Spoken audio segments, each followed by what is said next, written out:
ವಿದ್ಯಾರ್ಥಿಗಳಿಗೆ ವಿಜ್ಞಾನವನ್ನು ಕಟ್ಟು, ಹಂಗೆ ಹಣ್ಣುಗಳಲ್ಲೇ ಸಂತವನ್ನು ಕಟ್ಟು. ಪ್ರತಿನಿತ್ಯ ದಾಸೋಗಿ ನಡೆದಿದ್ರಣ್ಣ ತುಮಕೂರಿನ ಸುತ್ತಗಂಗೆ ದಾಸಯೋಗಿ. ಅಷ್ಟೇ ಅಲ್ಲಣ್ಣ, ತಮ್ಮ ಸಣ್ಣ ವಯಸ್ಸಿನಲ್ಲಿ ಪ್ರತಿ ಹಳ್ಳಿಗಳಲ್ಲಿ ನಡೆದಾಡುವ ದೇವರಲ್ಲಣ್ಣ. ಆ ನನ್ನ ನಡೆದಾಡುವ ದೇವರು ಶ್ರೀ ಪುಂಡಲಿಂಗೇಶ್ವರ ಇವರು ನಡೆದಾಡುವ ದೇವರಣ್ಣ.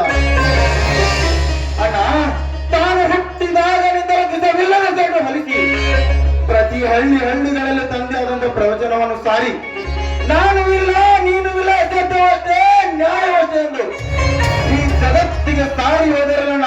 ಆ ನನ್ನ ಸಿದ್ದೇಶ್ವರಪ್ಪ ಅವರು ಕೂಡ ಜ್ಞಾನಯೋಗಿ ಅಣ್ಣ, ಜ್ಞಾನಯೋಗಿ.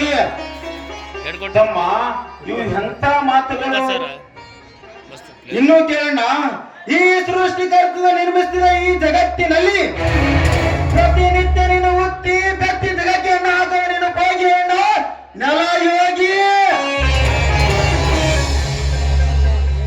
ತಮ್ಮ, ಈ ನಿನ್ನ ಒಂದೊಂದು ಮಾತನ್ನು ಕೇಳಿ ಈ ಜಗತ್ತು ಮರೆತು ಬಿಟ್ಟ ತಮ್ಮ, ಈ ಜಗವನ್ನ ಮರೆತು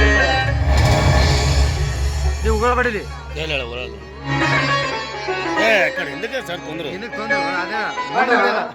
ಏನಿದೆಲ್ಲ ಸಂತೋಷದ ಸಂಭ್ರಮ.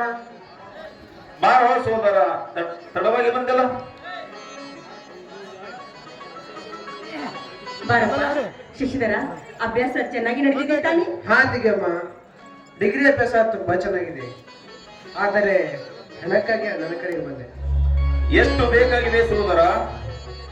ಅಣ್ಣ, ಈಗ ತಾನೇ ಮರೆ ಮಾಡಿ ಹಣ ಕೊಟ್ಟಿದ್ದನಲ್ಲ, ಅಪ್ಪ ಅದನ್ನು ಕೊಟ್ಟು ಬಿಡಿ ಸಚಿದರ ಬೇರೆಗೋಗಿ. ಈ ಜಗತ್ತಿನಲ್ಲಿ ನಡೆಯುವ ನ್ಯಾಯವನ್ನು ತಡೆದು ನ್ಯಾಯ ಕೊಡಿಸುವ ದಿಟ್ಟ ಅಧಿಕಾರವಾಗಿ ಬರಲಿ ನನ್ನ ತಮ್ಮ ಶಶಿಧರ. ಎಷ್ಟು ಬೇಕಾಗಿದೆ ಸೋದರ? 25,000 ಕೊಟ್ಬಿಡೋಣ ಸಾಕು.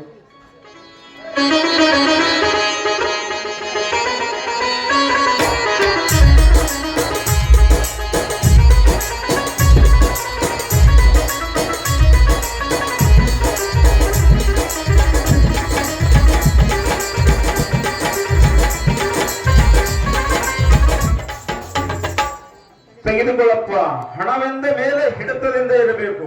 ಆಯ್ತಲ್ಲ. ಸ್ವಾಮಿ, ಈ ಜ್ಞಾನವನ್ನು ನೋಡ್ತಾ ಇದ್ರೆ ನನಗೇನ್ ಅನ್ಸುತ್ತೆ ಗೊತ್ತಾ? ಈ ನಮ್ಮ ಸಂಸಾರ ಆನಂದದ ಮಹಾಸಾಗರ ಇದ್ದಂತೆ. ಈ ನನ್ನ ತಮ್ಮಂದಿರೇ ನನಗ ಸರ್ವಾಸ್ತಿ. ಬನ್ನಿರಪ್ಪ, ಈ ಆನಂದ ಸಾಗರದಲ್ಲಿ ಎಲ್ಲರೂ ಕೂಡಿ ಹಾಡೋಣ.